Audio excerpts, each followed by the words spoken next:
Assalamualaikum warahmatullahi wabarakatuh. Alhamdulillahirrabbilalamin. Summa alhamdulillahi jalla jalalah amma ba'du. Yang saya hormati Ibu Dr. Hajah Enung Nugraha MPD selaku dosen pengampu pada mata kuliah evaluasi pendidikan serta rekan-rekan mahasiswa-mahasiswi yang saya cintai dan yang saya banggakan. Alhamdulillah pada kesempatan kali ini saya atas nama Fahrul Roji akan mencoba untuk mempresentasikan sebuah materi yang ada dalam mata kuliah evaluasi pendidikan ini dengan judul materi tentang ruang lingkup evaluasi pembelajaran. Dalam makalah ruang lingkup evaluasi pembelajaran ini, pemakalah akan mencoba untuk mendeskripsikan tentang hasil belajar, tes pengukuran, penilaian dan evaluasi, tujuan evaluasi, fungsi, objek, skala, dan prinsip-prinsip dalam evaluasi pembelajaran. Dalam ruang lingkup hasil belajar terdiri dari 3 aspek, yakni aspek kognitif, aspek afektif, dan aspek psikomotor. Aspek kognitif ini berkaitan dengan pengetahuan intelektual, aspek afektif berkaitan dengan sikap, dan aspek psikomotor berkaitan dengan keterampilan. Ketiga aspek ini tentunya merujuk pada berdasarkan Permendikbud nomor 66 tahun 2013 tentang standar penilaian kurikulum tahun 2013, yang mana penilaian hasil belajar peserta didik mencakup kompetensi sikap, pengetahuan dan keterampilan yang dilakukan secara berimbang sehingga dapat digunakan untuk menentukan posisi relatif setiap peserta didik terhadap standar yang telah ditetapkan. Jadi, hasil belajar pada hakikatnya adalah perubahan yang terjadi pada peserta didik, baik perubahan dari aspek kognitif, aspek afektif, dan aspek psikomotorik. Dalam evaluasi, terdapat beberapa istilah yang digunakan, yaitu 1. Tes, yang kedua pengukuran, yang ketiga penilaian, dan yang keempat adalah evaluasi. Dari keempat istilah tersebut, tentunya merupakan 4 hal yang sekilas memiliki makna yang sama, namun dari keempat hal tersebut ternyata merupakan hal yang berbeda. Ada beberapa jenis pengertian tes, pengukuran, penilaian, dan evaluasi yang sudah penulis cantumkan dalam makalah, yang mana tentunya pengertian-pengertian dari keempat istilah tersebut merupakan pengertian yang diambil dan dikutip dari para ahli dalam bidang evaluasi pembelajaran. Dari keempat istilah tersebut, walaupun berbeda dari segi pengertian, namun dari 4 hal tersebut merupakan 4 istilah yang saling berkaitan. Tes merupakan salah satu instrumen dalam proses pengukuran. Hasil pengukuran dijadikan acuan dalam melaksanakan penilaian, dan hasil penilaian merupakan salah satu referensi dalam melaksanakan evaluasi pembelajaran. Dalam dunia pendidikan, pengukuran dan penilaian yang dilakukan oleh seorang guru memiliki tujuan tertentu. Sesuai dengan definisi evaluasi yang ada dalam makalah, pada dasarnya tujuan pengukuran dan penilaian terhadap anak didik itu adalah untuk merencanakan, memperoleh dan menyediakan informasi yang diperlukan untuk membuat alternatif keputusan. Di sini saya mengutip tujuan evaluasi menurut Ngalim Purwanto 2001 yang menjelaskan bahwa fungsi penilaian dalam pendidikan tidak dapat dilepaskan dari tujuan evaluasi itu sendiri. Tujuan evaluasi dalam pendidikan adalah untuk mendapatkan data pembuktian yang akan menunjukkan sampai di mana tingkat kemampuan dan keberhasilan peserta didik dalam pencapaian tujuan-tujuan pembelajaran. Jadi, dalam melakukan evaluasi, seorang guru tentunya harus mempunyai tujuan tertentu. Misalnya untuk mengetahui penguasaan peserta didik dalam kompetensi tertentu setelah mengikuti proses pembelajaran, atau bertujuan untuk mengetahui kesulitan belajar pada peserta didik. Jadi intinya tujuan evaluasi itu harus jelas sehingga dapat memberikan arah dan lingkup pengembangan untuk evaluasi selanjutnya. Selain tujuan, dalam evaluasi pembelajaran juga memiliki fungsi.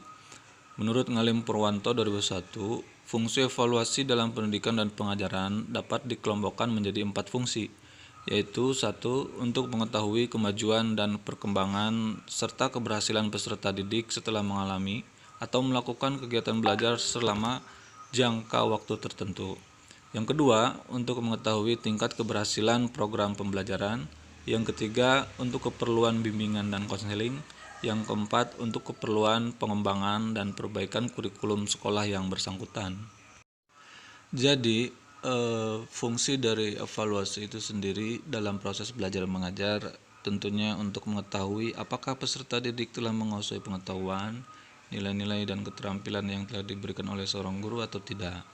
Atau misalnya untuk mengetahui aspek-aspek kelemahan yang ada dalam peserta didik ketika melakukan kegiatan belajar mengajar. Atau bisa juga untuk mengetahui tingkat ketercapaian siswa dalam proses kegiatan belajar mengajar. Atau fungsi evaluasi itu sendiri bisa dijadikan sebagai sarana untuk umpan balik bagi seorang guru yang mana sumbernya adalah dari siswa itu sendiri. Atau fungsi evaluasi lainnya juga adalah untuk mengetahui perkembangan belajar siswa dan bisa juga sebagai materi utama laporan hasil belajar kepada orang tua siswa. Objek penilaian. Objek atau sasaran penilaian adalah segala sesuatu yang menjadi titik pusat pengamatan karena penilai atau tester menginginkan informasi tentang objek yang dinilainya. Menurut A.N. Oppenheim melalui Suharsimari Kunto 1987 bahwa objek penilaian dalam dunia pendidikan dan pengajaran adalah terdiri dari input, transformasi, dan output. Dari ketiga objek penilaian tersebut, di sini saya mencoba menjelaskan bahwa yang pertama objek penilaian input. Objek penilaian input ini meliputi kemampuan, kepribadian, sikap, dan inteligensi yang dimiliki oleh siswa sebagai subjek didik.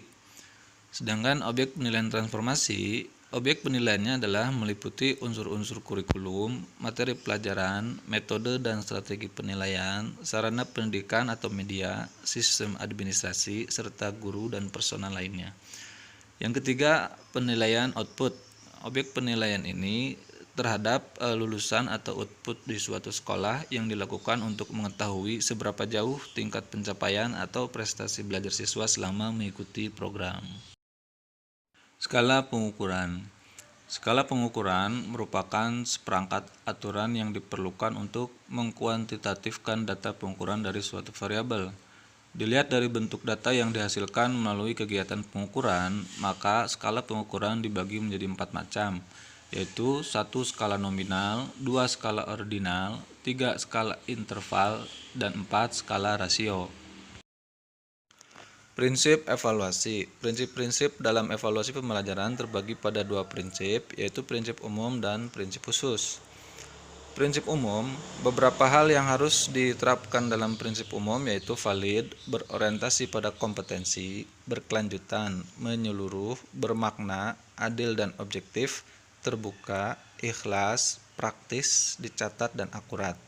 Sedangkan dalam prinsip khusus, adanya jenis penilaian yang digunakan memungkinkan adanya kesempatan terbaik dan maksimal bagi peserta didik menunjukkan kemampuan hasil belajarnya. Dan setiap guru harus mampu melaksanakan prosedur penilaian dan pencatatan secara tepat prestasi dan kemampuan serta hasil belajar yang dicapai oleh peserta didik. Dalam proses pembelajaran, terdapat beberapa teknik yang digunakan untuk evaluasi pembelajaran. Di antaranya 1. Evaluasi sikap, 2. Evaluasi pengetahuan, dan 3. Evaluasi keterampilan. Teknik evaluasi yang pertama adalah evaluasi sikap. Evaluasi sikap ini dapat dilaksanakan dengan menggunakan teknik observasi, penilaian diri, penilaian teman sebaya, dan penilaian jurnal yang dimiliki oleh wali kelas, guru mata pelajaran, dan guru bimbingan konseling. Sedangkan untuk teknik evaluasi pengetahuan itu dapat dilakukan dengan teknik tes dan non-tes. Teknik tes yang bisa dikembangkan bisa berupa tes pilihan ganda atau multiple choice, tes isian singkat, tes menjodohkan, dan tes uraian. Sedangkan untuk teknik non-tes yang bisa digunakan itu misalnya menggunakan portofolio, penugasan terstruktur dan tidak terstruktur, proyek, dan produk. Dan teknik evaluasi yang terakhir yaitu evaluasi keterampilan, yang mana evaluasi keterampilan ini dapat dilakukan dengan melalui praktek untuk kerja, proyek, produk, portofolio, dan tertulis. Baik, mungkin hanya itu yang dapat saya sampaikan dalam presentasi di mata kuliah evaluasi pendidikan yang berjudul tentang ruang lingkup evaluasi pembelajaran ini. Kurang lebihnya saya mohon maaf, dan atas segala perhatiannya saya ucapkan terima kasih. Wabillahi taufiq wal hidayah. Assalamualaikum warahmatullahi wabarakatuh.